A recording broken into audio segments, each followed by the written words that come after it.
Uh-oh, we're backwards.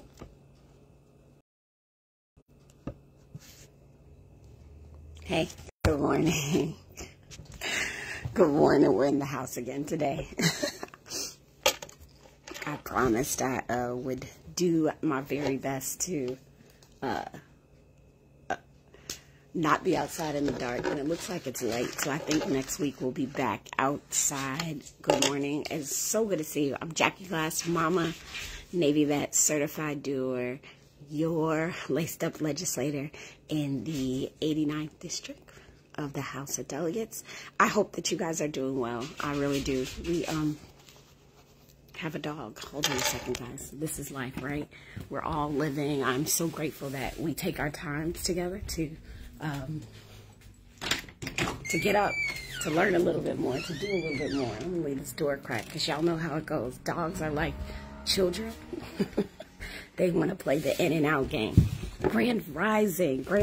I'm so excited for the coming weeks. Like, I'm really, April is a fantastic month. There's so much going on in April, and that's like tomorrow, right? April starts tomorrow.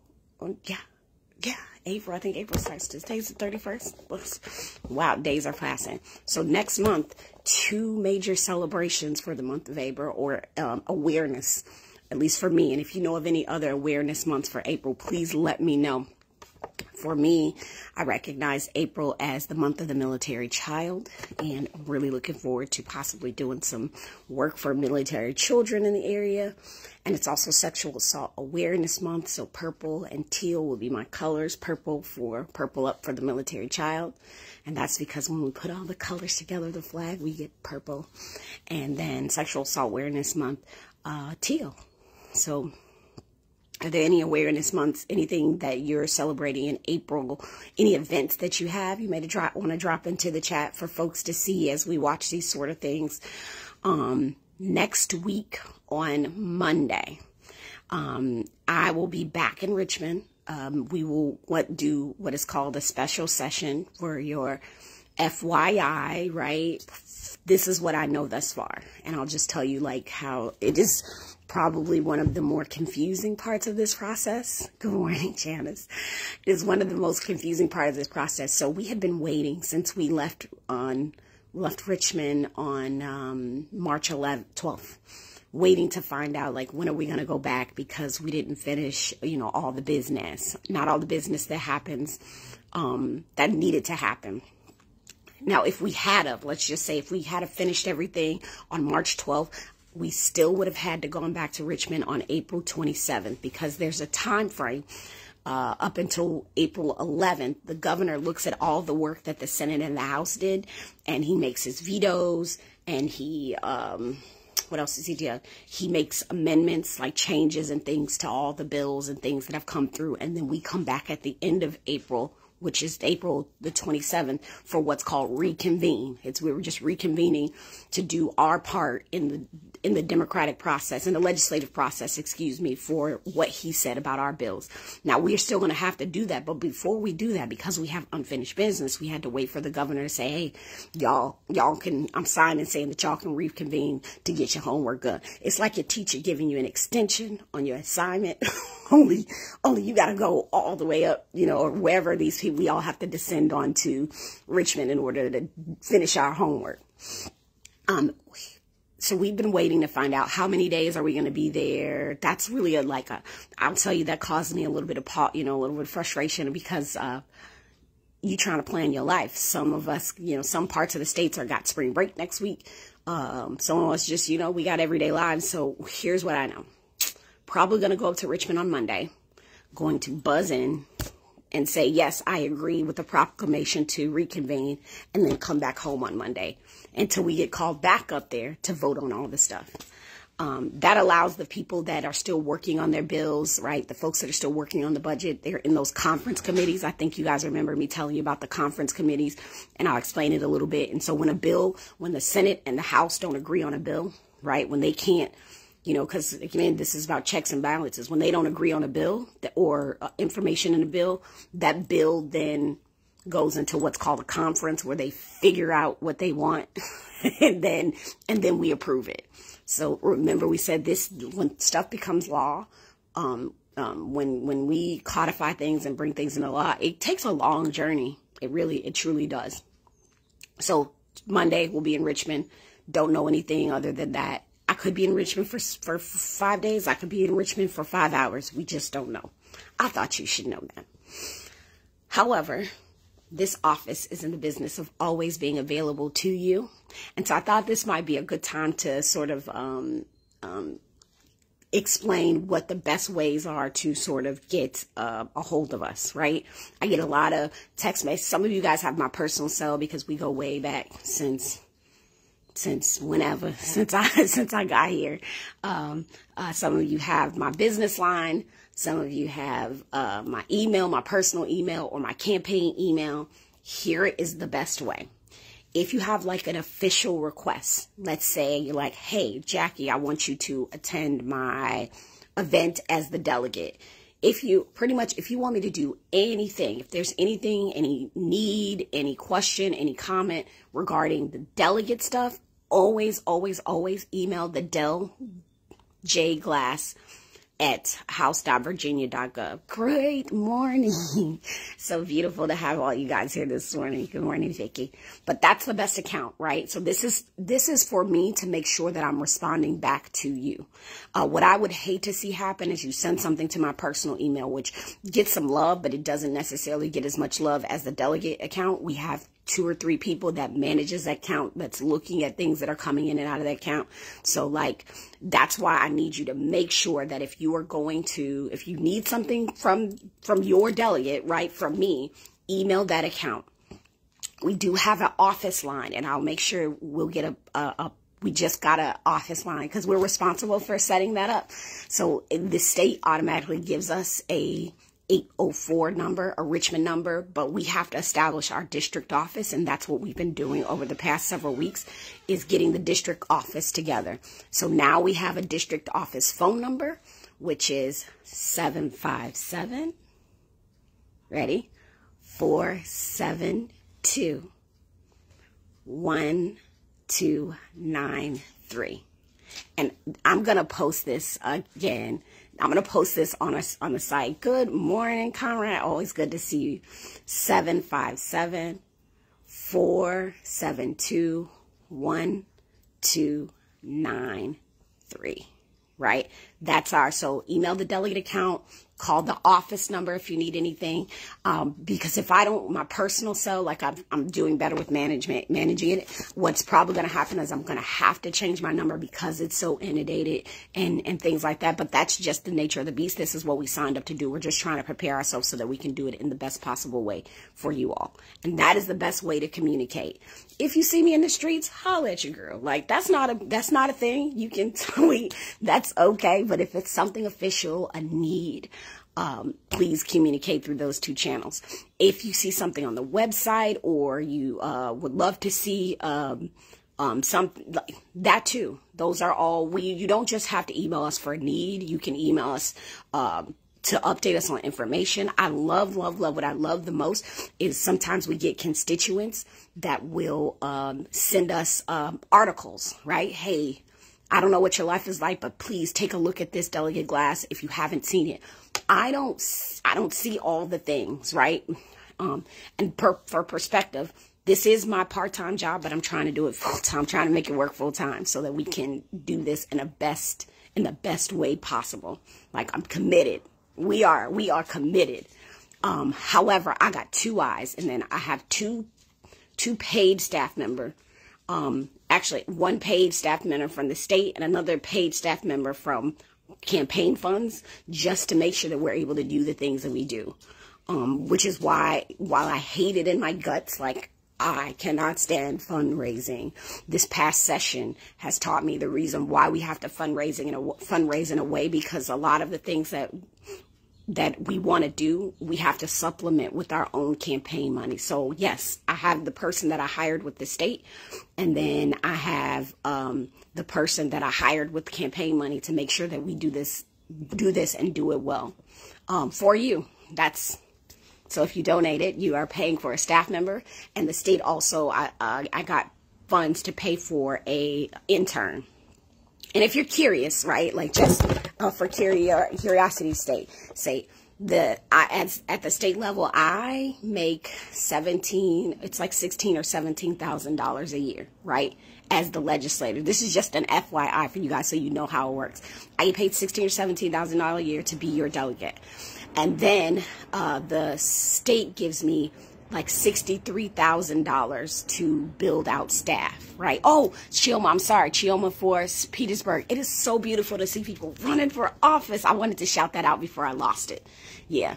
So the state gives me $63,000 to build staff however I want. That can be temporary staff, that can be part-time staff, that can be full-time staff. However, I can only have one person on my staff that gets benefits from the state. So that's allowed to be a part of the retirement system, or excuse me, not retirement system, the medical benefits and things like that. Only one. And that is my chief of staff. Her name is Stephanie Sidwell, and you will get to meet her, right? She's going to be, she and I are almost one and the same, right? Like if you talk to Stephanie, she is working like she's me, but she's a full-time employee. You are paying for her salary full-time to work, just as you're paying for my salary part-time to work. And then I have my legislative director who, like, we comb through process and we comb through things to make sure that we're doing the best job we can. And I personally pay for that out of the money that I've fundraised because, again, I want to do this job and I want to do it well. And we just don't make enough to do it in a way that we do. We make it work. You know, I think some conversations I often have with my husband is like, you know, when I look at people I know, family members or whatever, that make significantly less than our household does, they are very good with being creative and getting stuff done. So, like, I'm not going to say we don't make enough. We just have to be really creative with what we have to do what it is that you all need without doing a disservice to the masses. So that's it. That's how the office works. Please, please, please use the delegate account and the phone number. And I know some of you guys just hopped on here. The phone number, we will post it. We will post it, everything. We also have a P.O. box, and I'll make sure that the P.O. box and address is posted as well, because if you want to mail us stuff, that's okay too. Okay? Sounds good. You guys know how to communicate. All right. So, like, no shade if I don't get back to you on my personal line. Please make sure you get that delegate number, the email, and the address. All right? We're going to be cooking with grease. Okay, so Conrad says we need this type of transparency and open is what we need from our reps. Run for Congress. Then I'm trying to hold this delegate stuff in my hand. Good morning, Stephen. Okay, so what I was really concerned with is, like, sometimes we're making decisions up there transitioning, and we're going to stick with this for the remainder, but I'm also going to do a little bit of something more with this topic. Actually, let me ask a question of you guys, because I love doing these polls. Launch. There we go. So I just launched a poll asking you, have you ever lobbied an elected official? Right? Have you ever lobbied? And let me explain lobbying, because sometimes we hear, I think in mainstream media, that they're, you know, these lobbyists in Richmond or these lobbyists in Washington, and there's this sort of negative, and I went in the same way with this negative connotation that, yo, lobbyists are terrible. I didn't know any better. I just knew, all I thought it was like people throwing money at people. Like, I had no idea. What I did find during my time in Richmond is that lobbyists are almost like an integral part to the whole ecosystem, right? If we're looking at all the things, let's say if we're making a cake, right? You know, lobbyists are an ingredient in that cake as far as government goes, because everything's lobbied, whether it's for healthcare, transportation, you know, schools have lobbyists. Like, these people, their whole job, they have clients, they're loyal to their clients, one. However, their whole job is to know what's happening with that particular sector or their particular interests, and get you to get a better understanding of their interests by educating. And so that's why I asked you, have you ever went to an election official and lobbied them for your cause, right? Because we can be lobbyists too, right? Like when we go and say like, look, and to be honest, on this call, I mean, on the live today, I think I saw Vicky Greco. She was one of the first people or one of the first. So Mr. Aslad actually was the first. Abdul Aslad, he's a staple in our community. But Vicky also took me up to Richmond for the first time to lobby. Like, I had no idea, to go up there and tell our elected officials, this is what we believe in. This is why we believe in it. And it's not just going up to Richmond. It's in their offices. It's all those things. All right. So 50% of you said that you have, and the rest of you said, no, you've never lobbied before. So we're 50-50. Half of you guys have lobbied before. Half of you haven't. It's just being an advocate. So we can call them advocatists. However, those lobbyists that we hear about with like interest groups, they also have money, right? And so what happens with the lobbyists is they'll tell you about their cause, and maybe the lobbying firm doesn't necessarily donate to you, but people that are a part of that interest may donate, and that's where things get wonky. It's like, you know, all these people are support this issue from this firm, and you get all this money from that person. So that tells you something or whatever. But lobbyists are ultimately sort of trying to get access and trying to educate. And I've met some lobbyists that have really been helpful with like, well, give me a better understanding of this bill. However, let's just say this, we trust but we verify. So I take that information, I verify that information, and then I make a decision. So I'm going to encourage next year, we'll start at the end of the year, we'll start talking a lot more about lobbying and how you can do that here. I mean, how you can do that in Richmond, but also how you can do that at home. Like, you can lobby me for things, about things. Like, that's what we got. That's part of the business. You're an advocate. And Chioma says, when I grow up, I want to be a lobbyist. Okay, Dee Dee, you said, is there a community planning committee that organize events for the community? Yeah, so yes, there is a group. I do have folks that help organize for the community, but Dee Dee, if you're interested in being a part of like helping us organize events, or maybe there's a specific event that you'd like to see our office organize, do not hesitate to go to the website. That's delegatejackieglass.com and put a contact form in there, or you can just email the account. Email the delegate account, deljglass at house.virginia.gov, and just say, hey, I would love to help you plan. I'm passionate about this thing. I want to plan out this thing. That's sort of our role. And when we're doing this, just so you understand the money side of things, when we're doing these community events, we pay for it ourselves out of like what I fundraise. So when we do these events, that's what I'm paying for. The state helps me get pens, papers, and all those good stuff. But we're like getting ready for our next town hall. The goal will be to do a town hall a month, but I want to make sure that it adds value for you guys in an extremely meaningful way. And that's what we're trying to do too, is make these things better. So even with the town hall situation, if you guys have anything like, yeah, when I go to a town hall, Jackie, I would like to see this. Like, can we have more of this? We want to make you worth your while. I just don't want to be a talking head, to be quite honest. All right, I'm going to put another poll up, because what we're going to do is switch to the big topic today, right? Which is taxes. Right? If you ain't done your taxes yet, on the 18th, taxes is a real thing. So I need y'all to vote. There's a poll up there. I need you to go ahead and vote. I haven't seen anybody vote yet on this poll. It's just going to be up for a little bit. So here's what we know, and I've got my notes here. So what do you know about the tax situation? So there's a gas tax proposal that is touted to save, right? Help us save. So earlier this month, there was a new policy proposal to suspend the state's 26 cents gas tax per gallon for 3 months, and then to cap the retail gas tax over a couple years.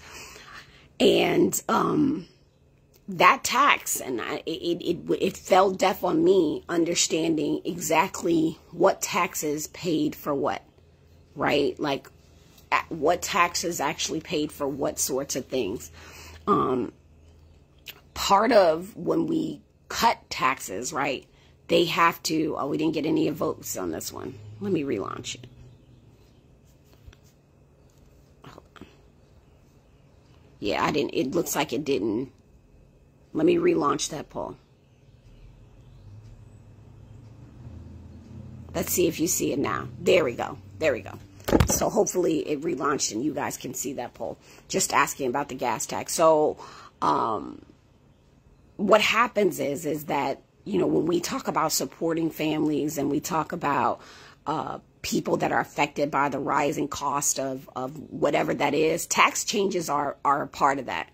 I don't want to make it more expensive to be not below the poverty line, but in, I don't want it, you know how they say that it is more expensive to be poor, and I just hate the word poor. I say economically advancing, I guess, on the lower spectrum of economically advancing. Like it's more expensive. We know that through fees and all these things. And so what I did was I went to the Commonwealth Institute, which I think I told you guys about that before. The Commonwealth Institute is an organization that breaks out the fiscal things that we're doing in our city, in the Commonwealth. I guess it just won't let you see. So based off their analysis, right, like looking at the gas tax. Matter of fact, does anybody know what the gas tax pays for? Drop it in the chat. Do you know what our gas tax currently pays for? And I'll wait a second. Because you know, when we tax you, yeah, the poll won't come up, Denise. I'm sorry. For some reason, it's not coming up. But I'll ask you guys, do you know what do you think the gas tax pays for? Drop it in the chat.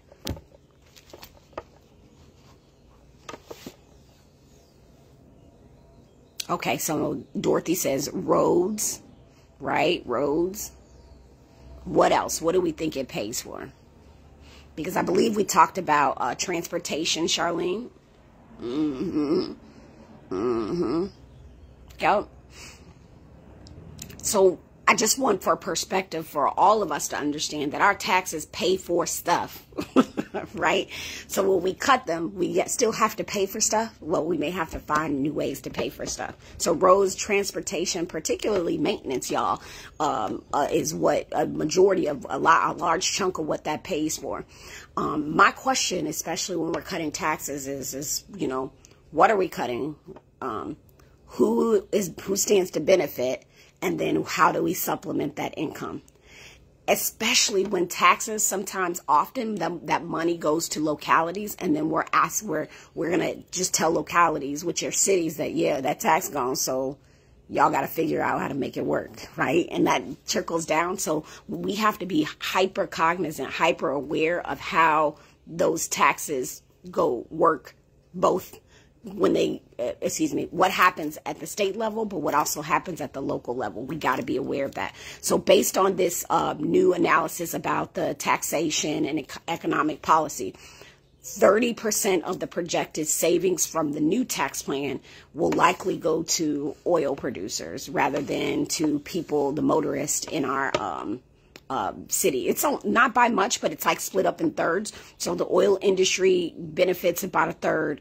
Families with income that are less than 130, that's 36,000 will pay like 31%, and then out-of-state residents will benefit about 24%, and then families with incomes greater than 132K will benefit about 15%.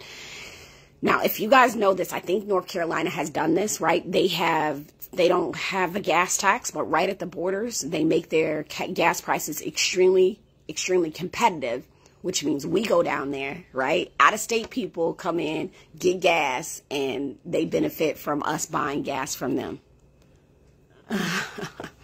They benefit and buy gas from them. So a large share of the fuel consumption that we have, it's not necessarily something that we're 100% benefited from, which is why I did vote for the grocery tax, because we had a part of the plan was already supplementing the money the education specifically money elsewhere, assuming that we keep the gas tax, because that helps pay for road maintenance and all those sorts of things. Here I'm trying to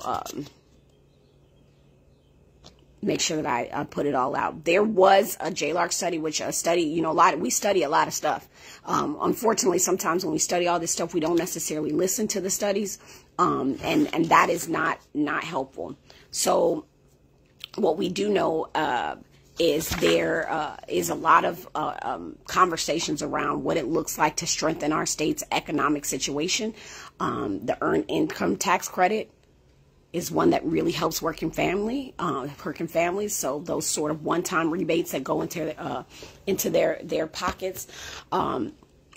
But what I am looking at, and this is why I'm saying this to you all, is because this tax piece is so it's such a hot topic, right? And even I'm like give me a better understanding. I need to know like what the heck is going on, what's not going on.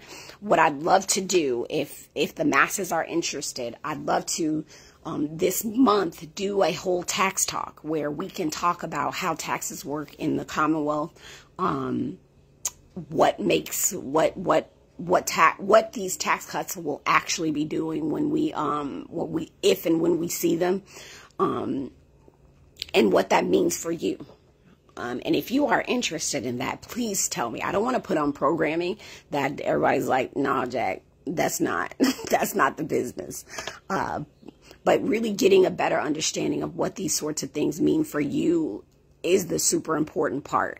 We can listen to the talking heads, or we can gather data and have a candid conversation where we can ask the questions, because I want a safe place to ask my questions, right? And that's why, I have my go-to people that I'm like, I don't get this. Like, make it make sense, because I need to make it make sense for you guys and for me. It's super, super, super important. I'm looking at my notes here, just making sure if you propose okay, so Charlene said, that's why I don't support the tax cuts. If you propose a cut, you need to identify where it's coming from, right? Where are we going to supplement it from? Because here's what here goes my talking point. Here's some of my talking points. So that loss of transportation money isn't just $275 million this year and $103 million next year. It's an ongoing loss. And I think the cut is like $60 million year after year after year into the future, right, of taxes. And so the uptick that people are talking about in revenue all it's going to do is bring us back to where we were pre-COVID, right? Right now we're in a large surplus. It's just going to put us, if we spend what we spend, it's just going to put us right back where we were pre-COVID. Over half of the cut, about 53% of that tax cut will come out of maintenance. So just like you guys just said, roads, transportation. So whether that's snow removal, neighborhood potholes, all of that, that's where that tax money is being taken from. The rest of the loss, right, that we'll see, it's not just setting back road maintenance, it's improved bridge improvements, it's cuts to transit, ports, rail, aviation, and DMV operations. And I just got a tour of the DMV, and I'm really excited to talk to you guys when I get the opportunity more about what that looked like when I talked to the commissioner of the DMV, because I think that's an important service. But it's cuts there, and one of the things they said is we're capped out at how many people we can hire here at the DMV, and we need the General Assembly, which guys didn't even know this. The General Assembly, that light's coming inside, the General Assembly tells them how many people that department can actually hire. That, that's an important thing. So what we do have to understand is there's also a regional 2.1%, right? So a wholesale gas tax that certain regions pay or have an extra 2.1% that's imposed on guess what places. What regions do you think have this 2.1% wholesale gas tax imposed on them? You take a guess. Drop it in the comments. What regions do you believe? And while I do that, I'm going to tell you that about 20% of the people that use the roads here in Virginia are not Virginians, right? So there's a large chunk of new monies, right, coming from outside. And our taxpayers, that non-taxpayers that are contributing to that said tax.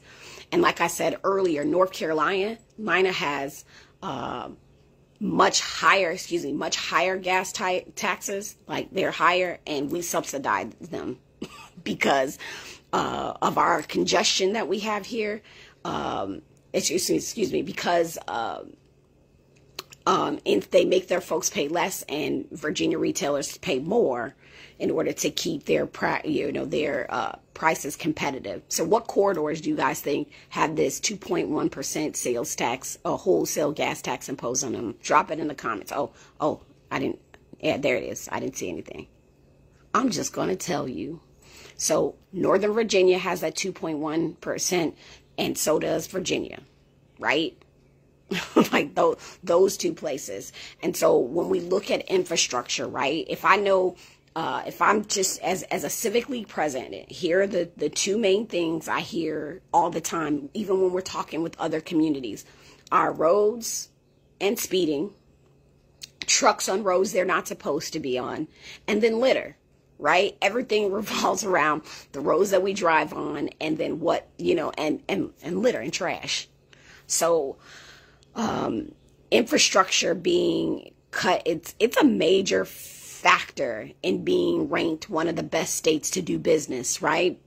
When we look at what happened in Virginia Beach, when part of the reason Amazon was like, hey, yo, we're not going to come here, part of that was transit, right? Not having accessible public transit and being a commutable city in multiple ways.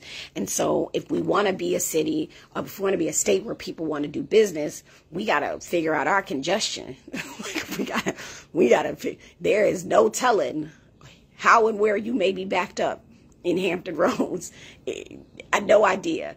But right now we're ranked like 24th in the nation on that. So together, collectively understanding that together, the gas tax and that 0.5% dedicated sales tax that we talked about with sales tax. I don't know what I was trying to say. Those taxes together make up about 60% of the state's transportation funds, right? So imagine what we're doing if we cut both. It's an or for me, not an and, right? It is an or for me and not an and. And when I think about, I was more amenable to cutting the sales tax than I was the gas tax. But losing about 60% of transportation funds if we go yes and that's a permanent loss of over 5% from cutting gas tax, right? So just the gas tax, that's a permanent 5% loss, and over 10% of the sales tax revenue, and over 10% of the sales tax revenue from the ending of the food tax. It's going to seriously affect our ability and our life and our economic competitiveness, right? I don't think we can do both. But I am open to that whole conversation. And I think we do need to start talking about what this means for us as Virginians, what this means for us as Americans, because we see these conversations happening on the state level. And I don't think the majority of us actually understand truly what's happening. I learned so much specifically about the earned income tax credit since I've been in office, and realizing what actually helps and what actually hurts. And what I mean by hurts is when I look at our community, when I look at the city of Norfolk, particularly the 89th district, I'm looking at the median, right? Dead middle, and those below. How are those folks impacted? Right? I have the privilege of being above the median income, or have worked really hard too. And there are folks working really hard but I want to do no harm. I do not want to make it. And again, this is will always tell myself, it does make it more expensive to be below the poverty line. If it makes it more expensive, I'm not necessarily for it. Because we do enough of that with fines and all these other things. If Virginia Beach had accepted the half-cent sales tax 25 years ago, we would already have a third tunnel crossing. Yeah, that money is no joke.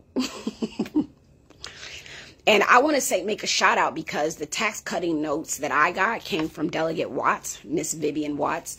Delegate Watts is like the resident tax expert for us. She just knows her stuff. There are people that just know. And I asked her, I said, when she got to talking, I was like, wow, this is a lot, right? I would love to have you come talk to our constituents about this in the most concise way so that we can get a better understanding of what she's seeing it, how she's seeing it, and that we can digest it. And you all can hold not just me accountable, but you can have deeper conversations and deeper insight with all of your elected officials, especially when they start talking about taxes. Because I think people benefit real heavy from us not having no idea what they talk. I'm like, the tax cut, okay, you know, like, nah, no more, none of that. So there you have it. I can share the quick notes that I got from some of the highlights. If you email the delegate account, I can send that to you so that you have this information to look at. If we want to look at the proof in the pudding, we can... Commonwealth Institute. I'll say that again. The Commonwealth Institute is an amazing resource. I just took a debrief down, a deep dive on their. I'm behind. I'm running. I'm keeping y'all late. On the gas tax proposal, how it misses the mark, and how folks are not saving. That's it. That's all. It's Thursday. I will be in Richmond on Monday. On Monday. We will have a town hall coming up. There are several events that I'll be participating in. Again, if you would like me to show up to your event, if you have questions, comments, and concerns, and you also have my personal email address and my personal phone number, if it's delegate related, always send it to the delegate addresses. I try to forward them to there so that if I don't get to it in a timely manner, someone on our staff will be able to take a look at it. As always, you guys know that we are here to serve. And what I know is that as we serve, this is a growth process, and growth and comfort cannot coexist. So some of this will be uncomfortable, not just for me, but for you as we build our corner of the world to look better and more inclusive for all of us. I'm going to use the E word in the most equitable way. All right, until Tuesday. As a matter of fact, I may be coming on Monday, so just stand by for that. I will probably do a short video on Monday, just as you know I'm going in to work for you guys up at Richmond. I just want to make sure that that we stay abreast and you know what exactly is happening when we get up there. All right.